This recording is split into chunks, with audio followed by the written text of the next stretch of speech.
à risque. Mais d'abord, ce très beau cadeau de Noël pour le musée d'Orsay. 300 objets d'art nouveaux signés de grands maîtres comme Gallet, Majorelle ou Bugatti.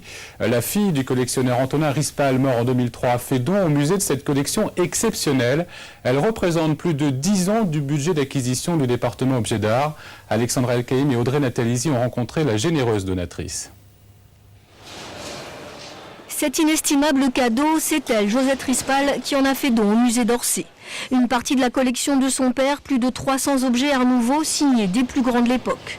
Des pièces uniques, comme ce bronze de Mucha, des vases de Gallet, de Baccarat, ou encore cette impressionnante salle à manger de Perrol Frères, l'art nouveau parisien par excellence du faubourg Saint-Antoine, réalisé pour l'exposition universelle de 1900.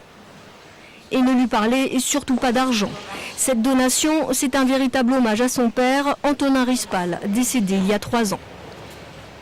Nous voulions surtout que ça soit vraiment pour le regard de vous tous aussi, puisque si nous l'avons donné, c'est quand même à l'État, donc c'est pour tous les êtres humains qui existent et qui pourront le visiter, parce que pour moi, il n'y a que l'art qui peut sauver les êtres. Cette table de Diel était dans la maison familiale de Josette Rispal, tout comme la plupart de ces objets que son père chinait depuis les années 50, le dimanche aux puces et chez les brocanteurs. Pourtant, rien ne prédestinait cet ancien berger du Cantal, venu à Paris chercher du travail, au métier d'antiquaire.